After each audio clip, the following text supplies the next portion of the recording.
By Howard Kurtz, Fox News. President Trump has canceled the White House holiday party for the media, making the decades-old tradition a victim of his increasingly contentious relationship with major news organizations. The annual Christmas season gathering was a significant perk for those covering the White House, as well as other Washington reporters, anchors and commentators, and New York media executives would regularly fly in for the occasion. At its peak, the invitation-only soirees grew so large that there were two back-to-back events, one for broadcast outlets and one for print organizations. Journalists who attended the events, which featured a catered buffet of lamb chops, crab claws and elaborate desserts, got to roam the decorated mansion with a spouse or other family member, a friend, or a colleague, adding to the invitation's allure. But the biggest fringe benefit was the picture-taking sessions, in which the President and First Lady would patiently pose with guests and briefly chat with them in front of a Christmas tree, with the White House sending out the photos, copies of which were invariably sent home to Juan. This would take a couple of hours, with long lines snaking across the building's first floor. Bill Clinton even posed for pictures with journalists days after he was impeached. The White House made no announcement that it was dropping the press party. The President and First Lady threw such a gathering last December but did not pose for pictures. Trump made a brief appearance with his wife and offered a few welcoming remarks. Top White House officials, especially the communications staff, routinely circulated at these media parties and often talked shop. Last year, Chief of Staff John Kelly held forth with reporters for at least 15 minutes, making informal remarks that turned into a mini press conference. The decision is hardly shocking, given Trump's constant attacks on fake news and the overwhelmingly negative coverage of him and his administration.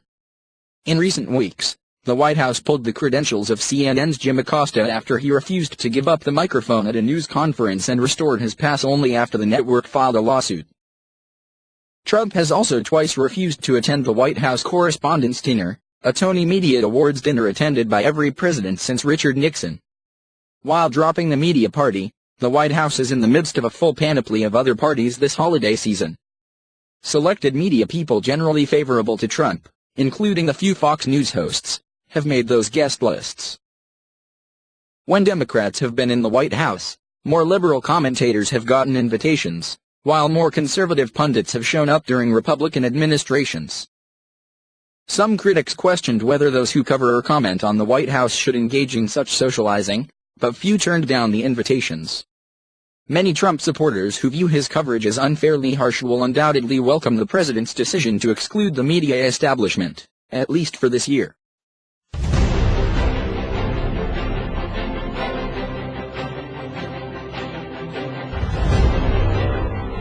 By Tyler Durden, ZeroHedge.com. Two groups of Central American migrants delivered a list of demands to the U.S. consulate in Tijuana on Tuesday, with one group demanding to be let into the United States, or be paid $50,000 each to go home, according to the San Diego Union Tribune. The first group demanding action, numbering about 100, arrived at the U.S. consulate at about 11 a.m. Tuesday. The migrants said they were asking that the Trump administration pay them $50,000 each or allow them into the U.S. When asked how the group came up with the $50,000 figure, organizer Alfonso Guerrero Aloa of Honduras said they chose that number as a group. "It may seem like a lot of money to you," said Aloa, "but it is a small sum compared to everything the United States has stolen from Honduras," referencing American intervention in Central America. The group gave the U.S. consulate 72 hours to respond, however they have not decided on a course of action if their demands are not met. "I don't know, we will decide as a group," Aloa said, defiantly. The second caravan group of around 50 migrants delivered a letter to the consulate around 1:20 p.m., and asked for the U.S. to speed up the asylum process to 300 asylum seekers per day at the San Isidro port of entry. The border crossing currently processes between 40 and 100 asylum seekers per day, a pace which pro-migrant groups have said is too slow and violates American and international laws which call for an immediate process. In the meantime, families, women, and children who have fled our countries continue to suffer, and the civil society of Tijuana continue to be forces to confront this humanitarian crisis, the refugee crisis caused in great part by decades of U.S. intervention in Central America, reads the letter. 15 or so of the migrants who delivered the second letter had participated in an unsuccessful hunger strike several weeks ago. representatives from the second group met with Mexican immigration officials in Tijuana. The migrants asked Mexican officials to stop working with the municipal police in deporting caravan members. Migrants thought the number of deportations and voluntary repatriations is a reflection of their precarious situation in Tijuana. "A lot of people are leaving because there is no solution here," said Douglas Matute, 38, of Tijuana. "We thought they would let us in. But Trump sent the military instead of social workers."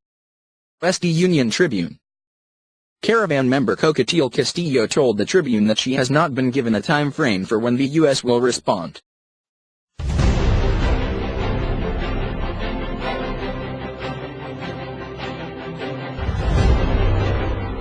By Adam Cosolino, PatriotJournal.org.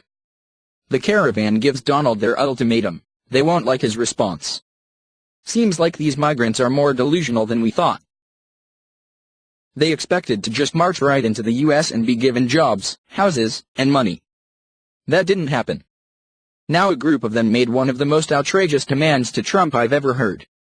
And it shows exactly what's behind the Caravan." From Daily Mail. Two groups of migrants from Central America marched to the American consulate in Tijuana, Mexico, yesterday, with a list of demands to the Trump administration. One of them asked the American president to either let them in the country or pay them $50,000 each to go home, a report said. The group gave the U.S. consulate 72 hours to respond to their letter. So, these migrants are just talking like hostage takers now? They are demanding we shell out $7.5 million in cash, or else. Who do these people think they are? Just because your country is suffering economically, doesn't mean you can demand access into another. The organizer making this demand even said, $50,000 it is a small sum compared to everything the United States has stolen from Honduras. Yeah. Now we know these people have lost touch with reality. The United States gives generously to Honduras and numerous South American countries for many years. In return, Honduras has done nothing. Except for shipping undocumented aliens to our borders. Imagine the arrogance of this group. They think they can bully their way into getting welfare or lie to get asylum benefits. Donald Trump has been saying this all along. The migrant caravans were an invasion by people who want to rob us blind. Now they are showing their true colors. The president wisely refused to grant them asylum, demanding they play by the rules. But this group refuses and demand we pay up big time. Trump knows it's more important to protect Americans, not hand out ransom cash to crooks. Share if you think President Trump shouldn't give these criminals 1 red cent.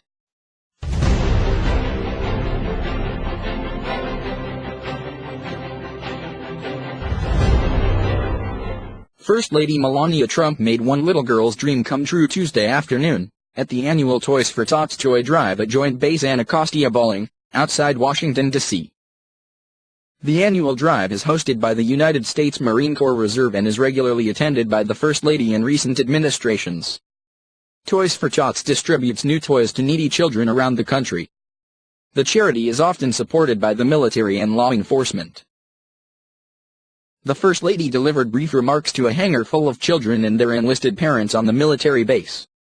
After the remarks, Melania led the children to giant tables full of toys for sorting. These are the toys that will be delivered to the needy children. The sorting process involved the First Lady and approximately 100 little children putting the toys in boxes. During this chaos, Melania knelt down to help one little girl who was confused. This was little 7-year-old Jackie Rodriguez. Rodriguez spoke with the First Lady, who listened intently. Melania helped Rodriguez out with her toy sorting and then led her to the table for writing Christmas cards. Melania's motherly instinct kicked in as she spent over 20 minutes helping Rodriguez color her card, sharing tips and notes with her.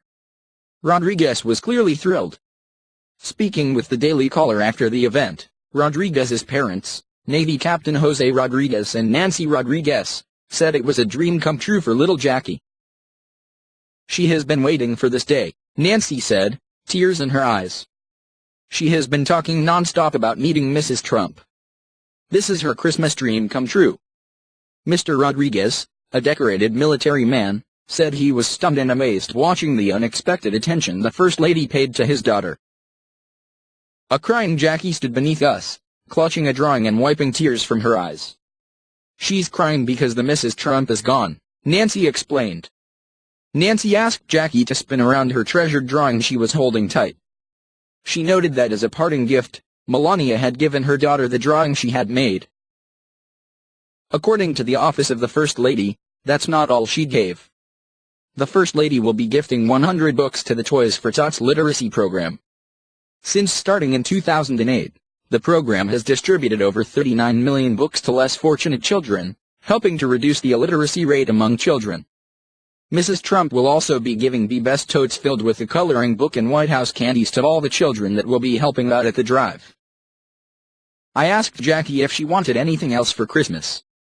Jackie said she wanted to go to the White House to see Melania again. I pointed her toward Santa Claus and told her to ask him, he just might know someone.